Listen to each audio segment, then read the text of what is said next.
clean our environment.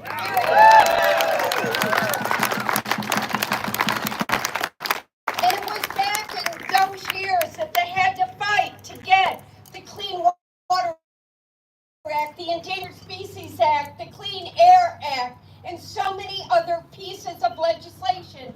And it happened because people took to the streets and did Earth Day, and as was said earlier, it's why we have the EPA.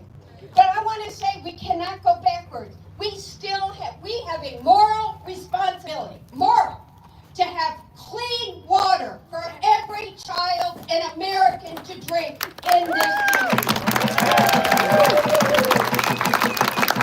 We can never have another plant where our children were poisoned. And I'm proud of the fact that I introduced in the Energy and Commerce Committee, that was part of the bipartisan infrastructure law, getting the lead out of every pipe in America so no American ever drinks poisoned water again. But you know what? That bill has been frozen. Those grants are frozen. Rashida and I worked together. You know, people's water was being cut off in this country, and yes, in this state. And Rashida came to me, and remember when COVID started, before we all even got locked in our homes? We were telling people the most important thing you can do is to wash your hands. And they also needed sanitary conditions to be able to drink clean, affordable water. And we were shutting off water to people's homes in this country. And Rashida and I got it in. I went to Nancy Pelosi and said, Nancy, people don't have access to clean water. She goes, that's wrong. And we got that done in the bipartisan infrastructure bill.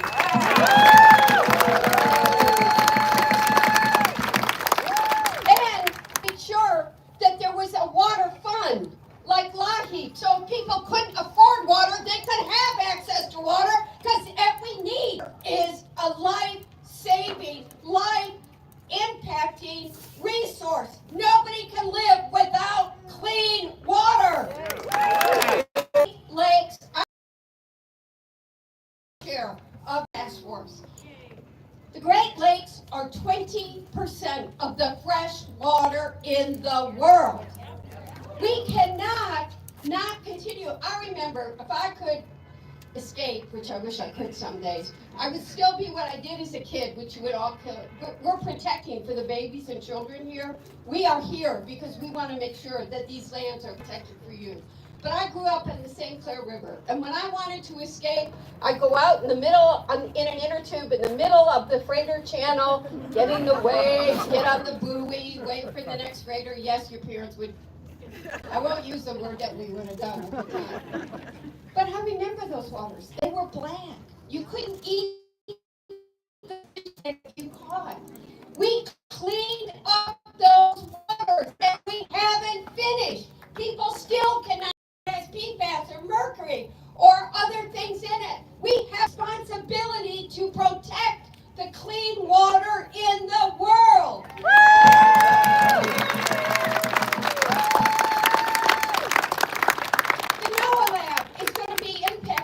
That's who watches out and does the testing for algae bloom. Who is going to watch out for tornadoes and weather events and all the other important work that we do? We have to protect people and make sure the money is there. Rashida was talking about, that's the water. I could talk about the water forever. But the air. Okay, the autos did fight clean air. They did fight standards. Car sitting in the driving down the street, I'm sorry, I got to do this right. You're on the 94 at 80 miles an hour. It's cleaner than a car sitting in a driveway back in 1970. We have cleaned up the air. But companies are still, I was down, it's Rashida's district now, but we still go, as you can tell, we are double trouble. And I was I'll tell you where it was Saline School. And I got an asthma attack because the air was so dirty. And I couldn't, I had to go out and get my inhaler. Can you imagine what it's like to be sitting in that school trying to learn every single day, exposed to those kind of contaminants and that? And you know how much an inhaler is these days for a parent? It's several $100s. That if they're working, struggling to meet ends meet, that takes a chunk of their budget that they can't afford. And I'm just going to also say we need to make sure the ground is clean. And you know, this is also, we want to save people money. Really? Do you want to, okay, they don't like EVs. I get they don't like it, I don't get it, but they don't, so. But you know what? EVs are cheaper to drive. EVs are cleaner to drive. And EVs are what's demanded in the global marketplace. If we're going to compete, forget the first two, which we won't. But these guys say they want to meet, the global marketplace wants EVs.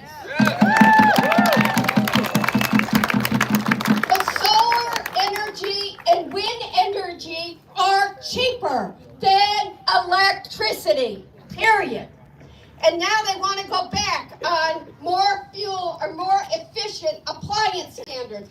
And make fun of those running. I want to keep the air clean, the land clean, and save money for everybody. Doing good while doing well.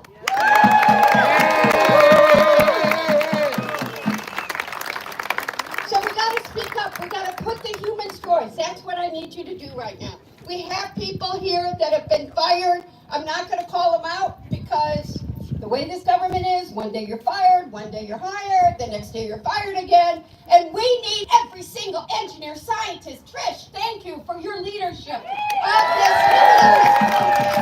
We need them. We need them to protect us. But we need hands off EPA. We need all hands on deck. And we need hands off on NOAA, and we need to protect the Great Lakes, period. So we got to pull together. It's the collective we. It's not double trouble, it's collective trouble, good trouble. Raising the human stories, keeping people engaged, making your voices heard, speaking up, speaking out, and making sure people understand. We will not let our water, our air, or our ground get dirty again. We want to keep cleaning it up. So let's work together. Let's fight for science, democracy. Let's make our voices heard. And together we'll protect our democracy and we'll protect our environment.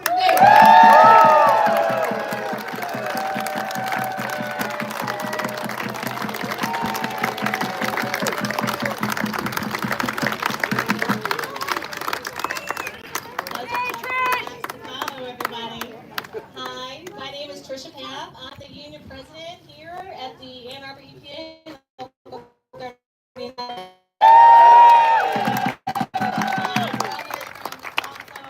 AFGE representative. We are speaking in our personal capacity, our personal union capacity, let us say that. I'd like to thank both the congresswomen for showing up for labor 100% of the time. They've been at the VA rallies, they've been at the SSA rallies, USGS too. Always supporting. So let me, one of the things I really wanted to do, I wanted to thank everybody for coming out. I gotta switch classes. Thank you all for showing up. The crossing guards, the people that found this space, that made signs, that served, did I say crossing guards already? That's what I need to read from this. Can't see, can't remember. Chant leaders, the sound system team, thank you, Mark. Our speakers, and then there's some excellent art from the local, some of the local schools here. The children from the schools made some artwork.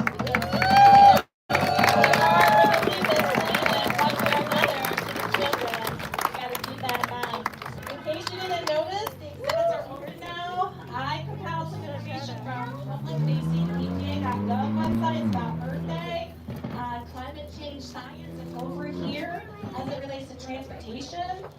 You can take a look at the air quality trends report and the relationship between economic strength and cleaner air. We have AFG reps from NOAA over there with the microscope and some slides. And I think USGS also has a microscope over there. Check that out. The Cooperative Institute for Great Lakes Research, CIGLR, they have a table. They work very closely with NOAA, who is, we do have someone from NOAA. They'll tell you what that stands for, NOAA. USGS will cover that. USGS, that's the United States Geological Survey. The extraterrestrial moves based on data from U.S. space probes. That's pretty exciting stuff. The Ann Arbor Office of Sustainability is here with the table, and the Thurston Nature Center. I hope I didn't leave anybody out. Please, you guys. Before we jump into it, I'm going to let Brian Kelly over here. Great Lakes Fisheries. Great Lakes Fisheries. Thank you. Brian Kelly is our AFGE union brother. He's got a few things to say, right? Yeah, hey y'all, how are you all doing? So, I represent the region of employees that are co-located here in the lab. So, let me ask you this. So, who voted for dirty water and dirty air? Anybody? No. But this administration has taken a wrecking ball to our colleagues at NOAA, at EPA, U.S. Fish and Wildlife, Department of Education, right? No, who voted for that? Anyone vote for that? No! And why? Why would they do this? You know, so Elon Musk and the billionaire class would have you think that PBS and park rangers are the biggest threat to this country, right? But it is their greed. It is the greed of the billionaire class that want to take away basic services that we all need, right? As you also may know, our unions, AFGE, has been suing this administration, has been sticking up for fired workers, but in retaliation, Trump administration signed an executive order stripping us of our collective bargaining rights. So, right? To your representatives, this is $10. Congress, Sheena also the other side of the aisle. It is a bipartisan bill called the Protecting the American Workers Act, which would restore our collective bargaining agreements. So please talk to your representatives about that, and thank you all. Thank all you beautiful people for being here.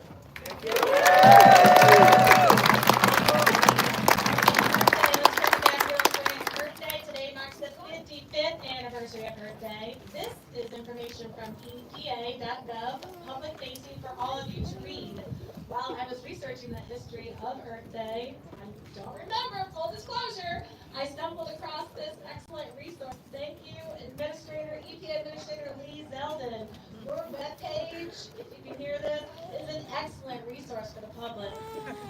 I'm going to read directly from the website. This is EPA's website, EPA History, Earth Day. The first Earth Day is April 1970.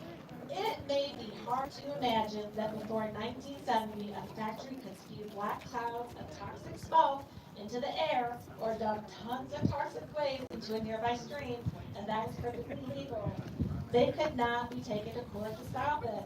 And why is that? Because there was no EPA and no Clean Air Act and no Clean Water Act. There was no legal or regulatory mechanisms to protect our environment. Earth Day began in 1970, 55 years ago, as a nationwide demonstration, kind of like what we're doing here today, to raise awareness about the environmental issues sparked by the growing public concern for the planet's health. Over 20 million Americans showed up, and that led to the creation of the Environmental Protection Agency and the passage of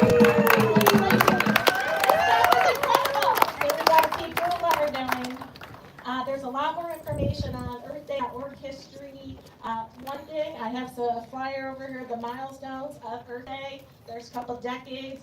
2016, I want to call that out. That was the signing of the Paris Agreement. Over 175 nations signed the Paris Climate Accords on Earth Day in 2016. The irony is kind of interesting, isn't it? Okay, so I want to introduce our next speaker, Nicole. She's from NOAA, communications expert, worked at the NOAA EPA lab in Ann Arbor for 10 years. Come on down.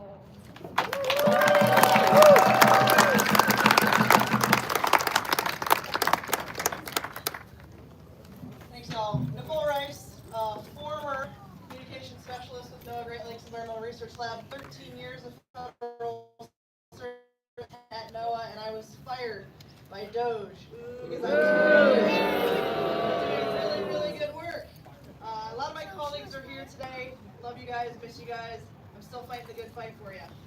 I'm gonna drop a couple of facts on y'all because what you need to do, what you need to take away from this rally here today is go back to your communities, talk to your friends and neighbors, talk to your representatives, talk to your local representatives, your state representatives, your federal representatives.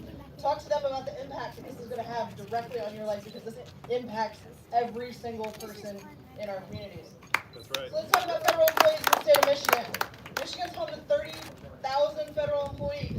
Washington County is home to 6,371 federal employees. We're from NOAA, EPA, USGS, the VA, IRS, HUD, Department of Homeland Security, and more. They're your neighbors, they're your friends, they're your constituents. Their kids go to your schools, they volunteer in your neighborhoods. They're scientists, engineers, public servants, veterans, and working families who contribute to our local economies and help uphold the stability of the nation. These federal jobs aren't just paychecks, they represent the public value. They safeguard our environment, which is why we're here today. Ensure accurate weather forecasting, protect our food supply, and support emergency response.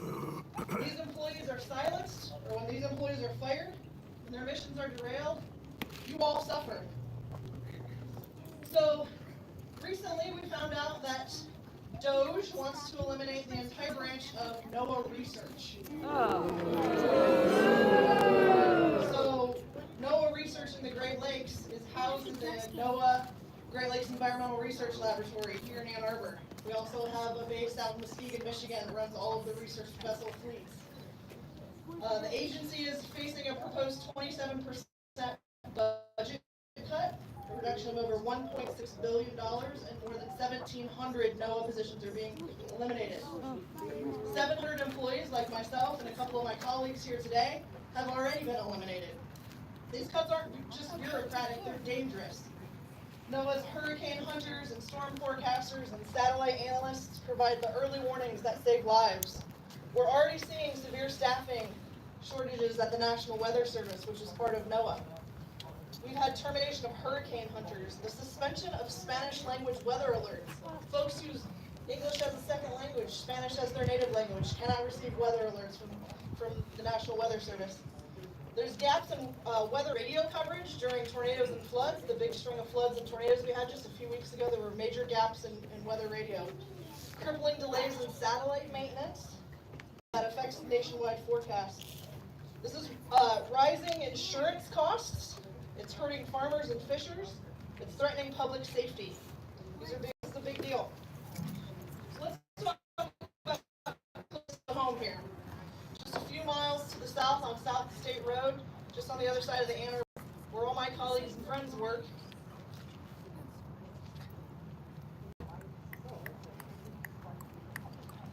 DOGE has decided to dismantle the entire organization. We work closely with our colleagues at the University of Michigan through the Cooperative Institute for Great Lakes Research. They've decided that we don't need those cooperative institutes anymore. They've also decided that habitat restoration doesn't need to exist. So the Great Lakes Restoration Initiative that we've put billions of dollars into the Great Lakes, restoring native habitat, restoring waterways, they've decided we don't need that anymore. More than 35% of the staff at NOAA GLRL have already been cut. I just heard today that there are significant cuts in our cooperative institute within the next couple of weeks. It is not duplicated anywhere else.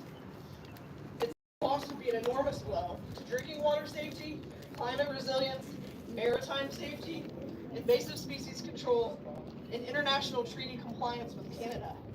Canada is our friend.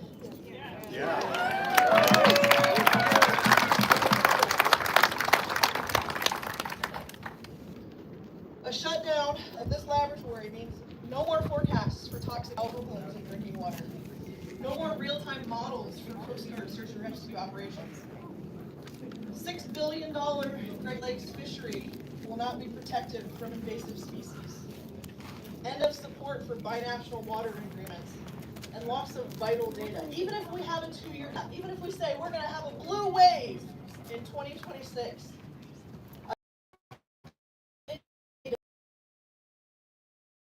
afford a gap in data. NOAA's Great Lakes costs about 7 per American household per year. 7 cents for all of this information, for all of our drinking water safety, for all of my friends and colleagues to go away. These impacts are not abstract, they'll be felt directly. Beach forecasts. How many go to the beach in the Great Lakes? Check the forecast, make sure there's no big waves come through, make sure there's no toxic algae in the area that you want to swim in, make sure there's no E. coli, we have that problem somewhere. If you get rid of these laboratories, that data goes away. U.S. Coast Guard is going to lose access to critical wind, wave, and ice forecasts. U.S. Coast Guard, I have a letter in my backpack from the U.S. Coast Guard saying that our information at the NOAA Great Lakes Lab is vital to their operations. Toledo water crisis of 2014. Does anyone remember that? 400,000 people, 400,000 people. 2 to 3 times the size of the Ann Arbor area. Lost drinking water for weeks. Drinking water and tap water. Couldn't use the water at all. Completely shut off. That helped establish a program at the Great Lakes Environmental Research Lab for monitoring toxic algal blooms, for understanding what creates the toxins in those algal blooms. Those algal blooms exist, it's nature. You don't know which one's toxic or not. You don't know whether or not you should be eating it or eating the fish that you caught in it. If NOAA can no longer lead invasive species research and forecasting, my favorite fish in the world, yellow perch. Yellow perch will be taken over by Asian carp. Invasive carp are on the brink of establishing themselves in the Great Lakes, taking away the funding for that programming, taking away the funding for building what needs to be built to keep them out. No more yellow perch.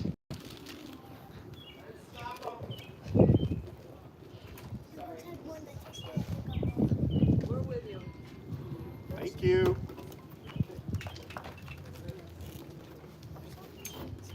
Folks behind you are civil servants. Chose to work for NOAA. Chose to use their elite skills, very specific elite skills, to do good for our nation and for our communities. These are not just jobs. We're talking about the welfare of our nation. We've spent a century getting the Great Lakes back to where they need to be. It will take years for them to revert. So what we need from you, you need to speak out for the 30,000 federal employees in Michigan. Talk to your friends and neighbors. Tell them our jobs aren't wasteful. Tell them we're not bureaucrats. I can't make decisions. I could never make decisions. I was just working for the people.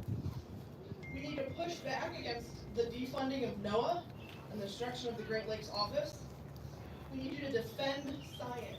Defend science. Science is how we got to where we are today. Defend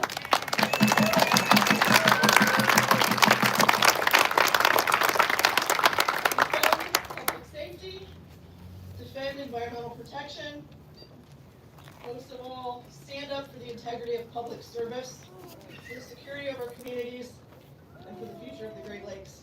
Thank you. Thank you.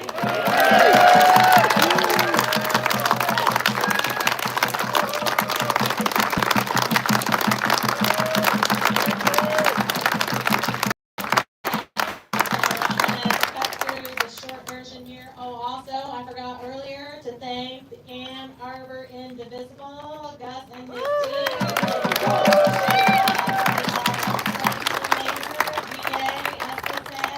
USGS, NOAA, all of it. Thank you very much. I so appreciate your support. I think I speak for all AMGE when I say that. Okay, so glasses. Am I ready for one of those chains? Rebecca, the Executive Director of Huron River Watershed Council, she's spent her life protecting Huron River, has done a ton of climate change work and protecting the freshwater ecosystems on top of other things to protect natural resources.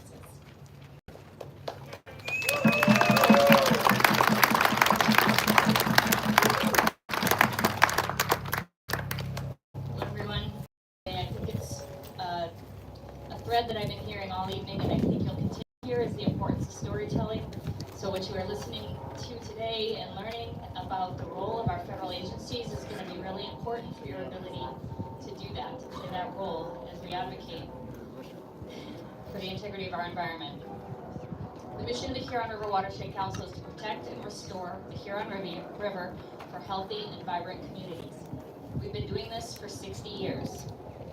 We have made progress through every administration, Democratic and Republican.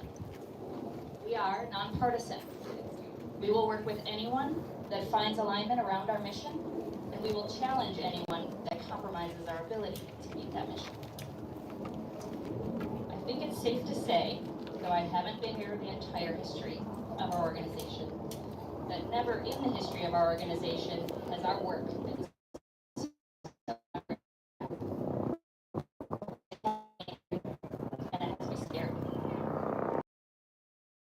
funding, regulatory, and capacity rollbacks on anything related to the environment and climate change are massive.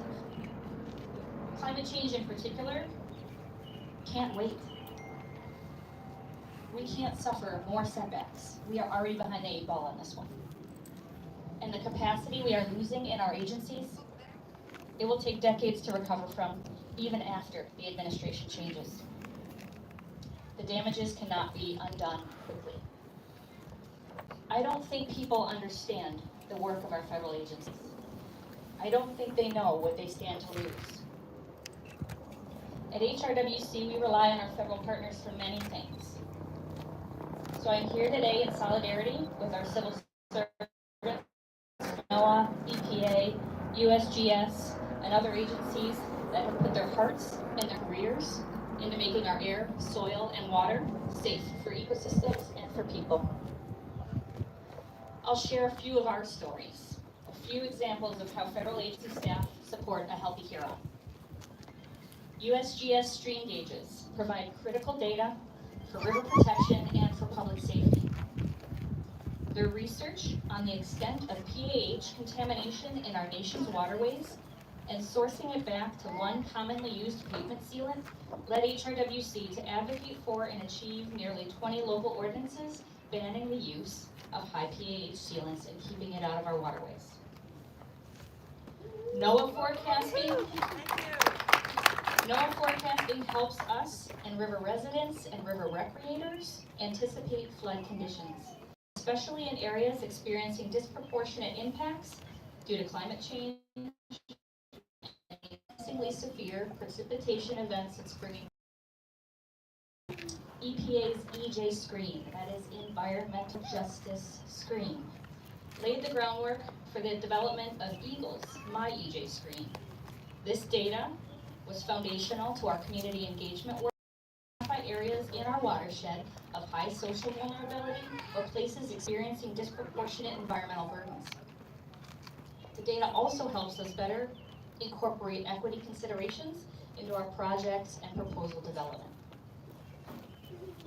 Their funding through the Clean Water Act and other sources has funded many of our restoration and water quality improvement projects over the decades, including habitat restoration work, dam removals, green stormwater infrastructure, septic system remediation, bacterial contamination reduction, the list goes on. EPA also provides emergency response services when spills or illegal dumping occurs, like in 2022 in Flat Rock when an old underground storage tank leaked at Flat Rock Metals. They were also there during the gas leak from the Ford Flat Rock assembly plant when that got into the city's sanitary sewer system. And they also contribute to the research necessary to understand which chemicals are harmful to humans and how. They have been a key partner as we've gained an understanding of the harms of PFAS, of the harms caused by PFAS. And the regulatory authority provides critical protections to wetlands, forests, to your drinking water, and to your clean air. We have to keep telling our stories. We must keep challenging the legality of the administration's actions, and we must keep asking Congress to fight for what is right for the American people. And if you hear nothing else today, I feel it's so important that we must keep building bridges between us and our neighbors, finding common ground despite the divisive rhetoric. Our health, our safety and welfare are at stake. A healthy environment is critical to this goal, and so are our federal agency partners. Thank you.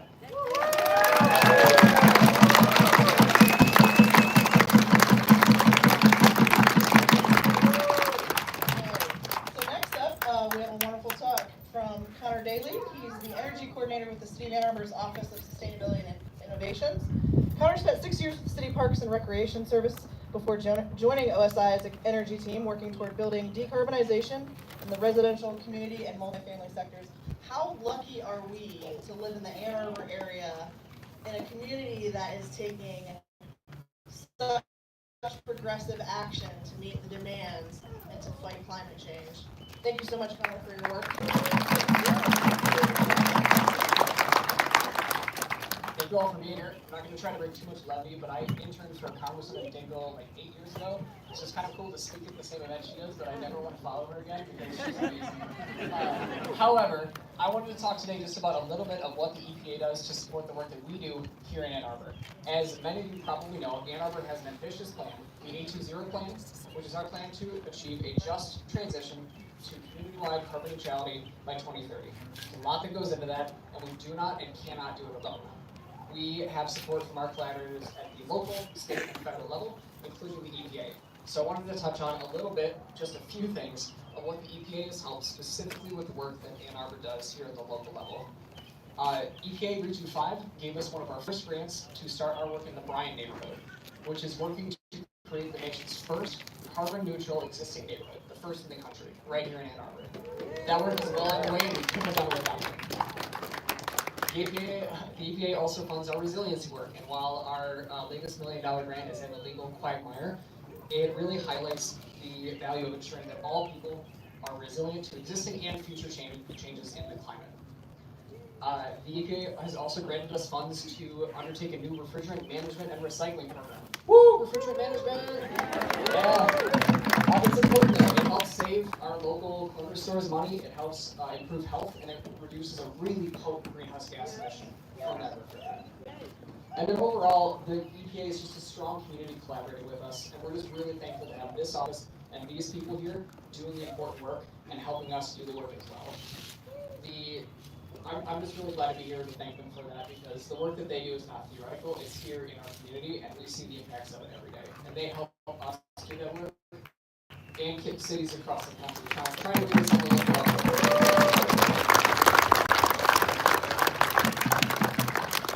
He's not in his 30s yet, he's really getting close though.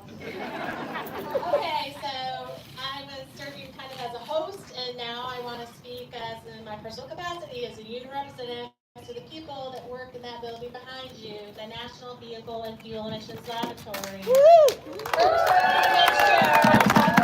people. Do we have any breathers in the crowd? Did anybody here breathe today? Are we going to breathe tomorrow? Okay. If you have a choice, do you prefer clean air or dirty air? Clean air. Okay, thank goodness.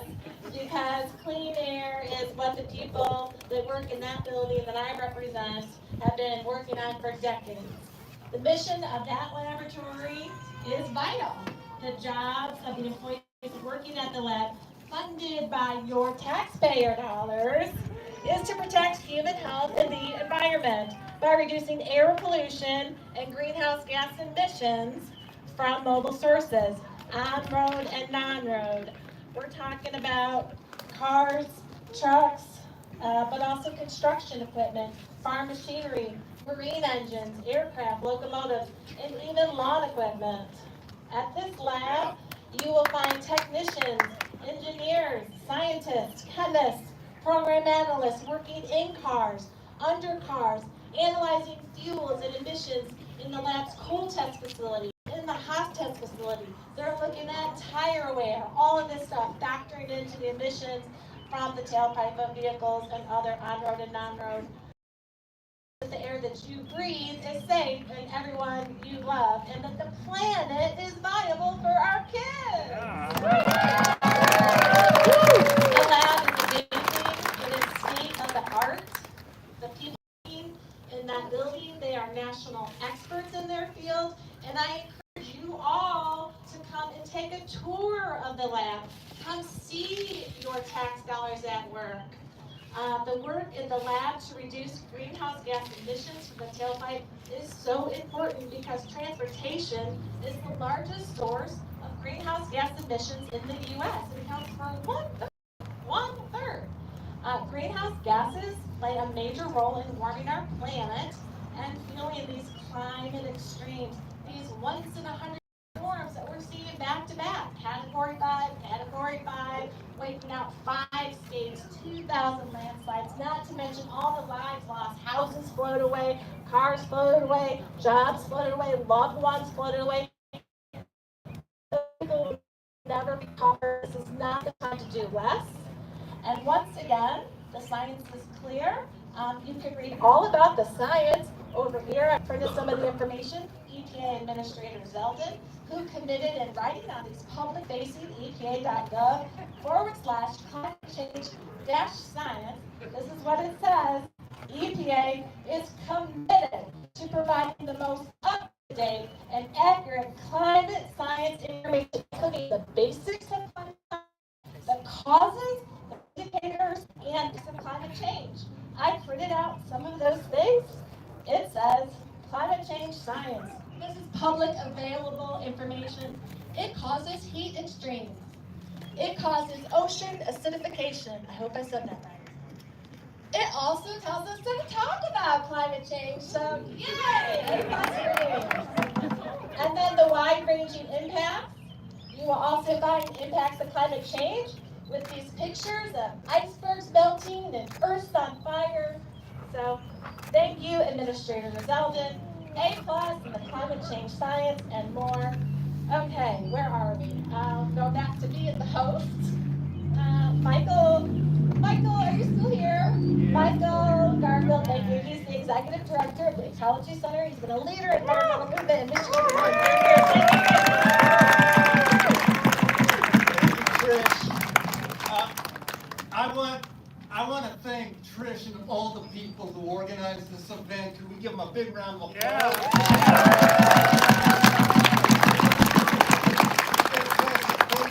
Thanks everybody for coming. I am here to stand with the workers of the EPA, NOAA, the USGS, and the people who safeguard our environment and public health. Are you here for that too? Donald Trump's attacks on our environmental safeguards, our public health protections, everything that keeps our air clean and our water safe. Are you here for that? Now, people have talked a little bit about Earth Day. I want to add a little bit to that. It's good to celebrate Earth Day with you all.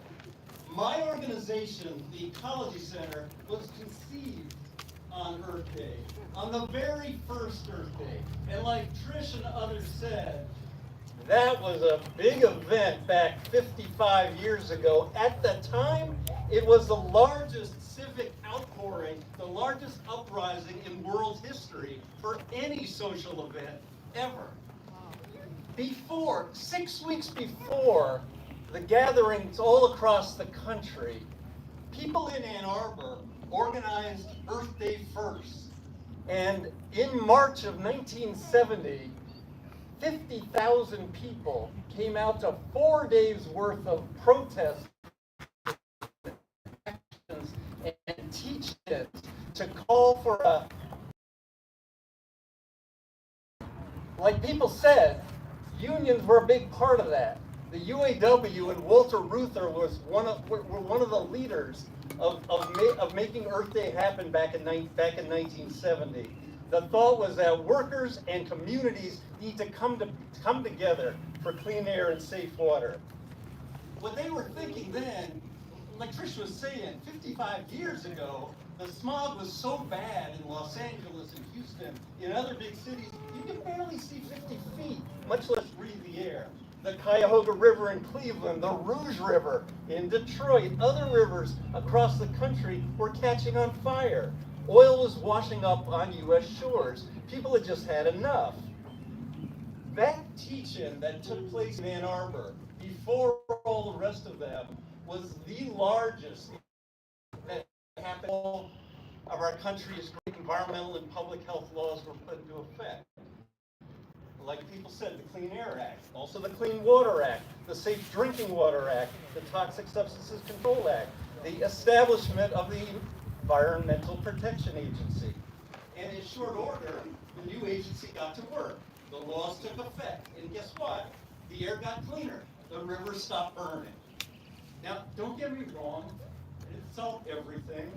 I've spent most of my career trying to get federal and state officials to better address environmental health problems.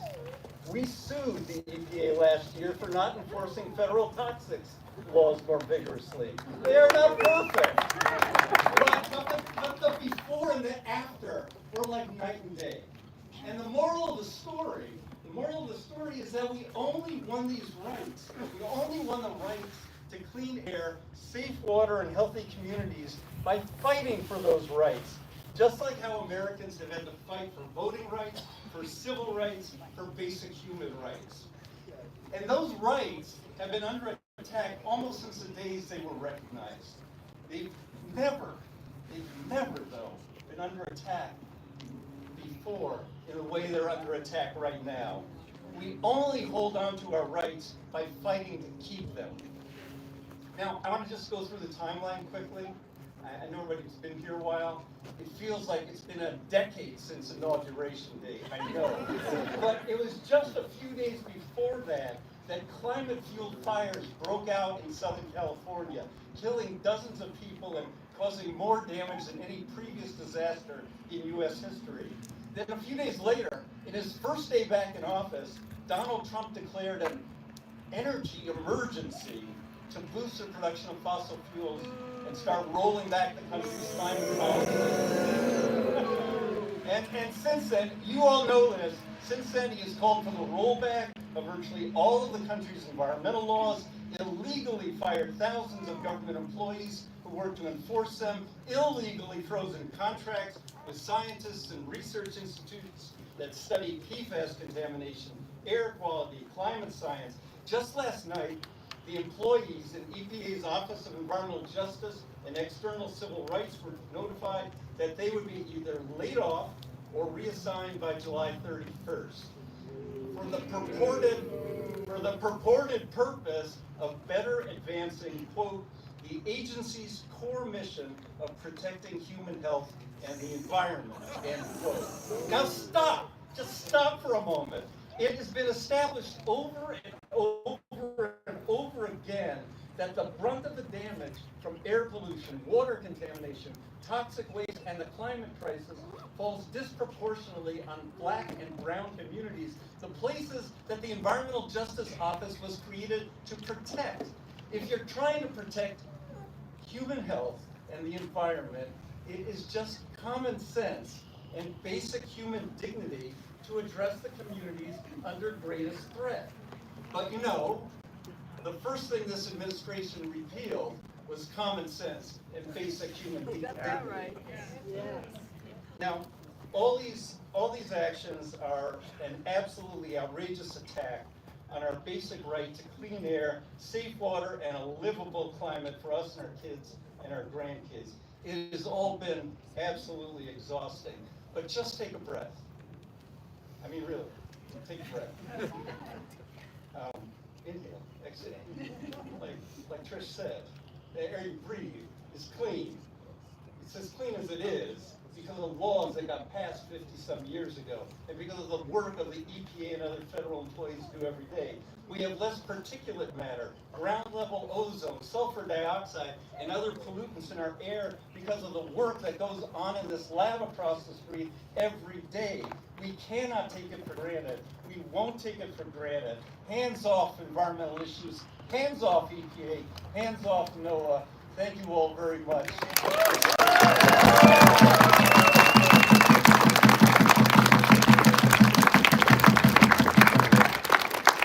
Okay, this is our final, and I'm biased. I'm going to say most important speaker because I think that the work that this group does in educating the next generation of scientists, next generation of humans on this planet is far more important than anything that I've ever done in my career. So Jim Ballum from the Thurston Nature Center. Jim has been a volunteer steward at the Thurston Nature Center since 2014, where he works to control invasive plants and replace them with native ones. Work also includes trail maintenance, coordinating volunteers, interfacing with students at Thurston Elementary School, and helping Boy and Girl Scout troops plan and execute projects. Cannot thank you enough for the work that you do.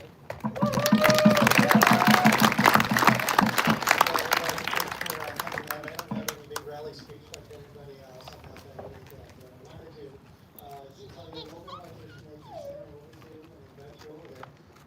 If you've never been there, it's about 2/3 of a mile as the crow flies that way. If you don't want to walk through buildings, it's more like a mile. It's on the northern part of the property that Thurston Elementary School is on. I'm one of 3 of the volunteer stewards. We also have a 11-member committee that reports to the Thurston Elementary Partnership Organization. So we are tied in quite closely with the teachers in the students there. And in fact, this week, they are helping the Nature Center do good work. So we really appreciate all the work that we do out of Thurston students as well as other students who are Boy Scouts and Girl Scouts and so on. We've also had some support over the years from some of the groups that are here doing other great work. Some of the city and county and river folks have been helping us and supporting us all along.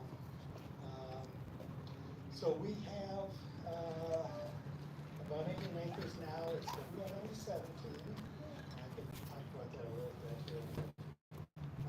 But we have a number of habitats. We have a 7-acre pond. There's trails there, including one right all the way around the pond. There's a remnant of the oak hickory woods that used to be all over this area in the 1800s. It's still there. We still maintain it. We try to keep the dosage out of it. We have some prairie areas. We have lake gardens. We have oak savanna. And we get a lot of people out there walking, some with their dogs and kids. It's really fun to see kids out there with their local full boats on the pond. This was happening a couple days ago. So many of you have probably heard, and some of you have probably even written letters of support for us to the Arbor School Board. They are building a new Thurston Elementary there, north of the existing one, and they will be removing close to an acre of the Nature Center, which the prior school board dedicated for preservation for education in 1967, back when we were first formed. So we have some information over here, some handouts, some map, there's some ways to contact with us, some QR codes, so feel free to stop by and go ahead and see the Thanks.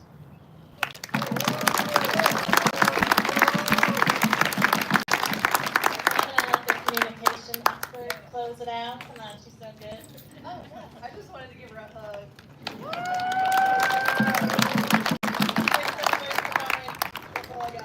So the rule-making process right now, today, this might not be the case tomorrow. There's an opportunity for public comments. Please watch this is so exciting. Log on to the Federal Register. Pay attention to things that are moving along right now. I know I'm not getting this exactly right. If someone's close and wants to correct me, I would love that. This is my understanding, is that when there's going to be a rule that's changed for the public comment period, they have to post it in the Federal Register. They have to provide at least 30 days or 60 days or 90 days. Honestly, I don't know the interval or if it's flexible or for what those reasons are, but they do have to post it in the Federal Register, and there's an opportunity for public comment. Pay attention to that. Comment on that. Visit the Climate Science website. There's information there about the regulatory process. Stay in touch with your elected officials. Keep showing up in the streets. It was Earth Day, remember, 55 years ago. 20 million people nationwide took to the streets and said, we want a cleaner planet, do something now, and the EPA was formed, the Clean Air Act, the Clean Air Water Act. It's working, keep working it. Thank you for your support, everybody. Thank you.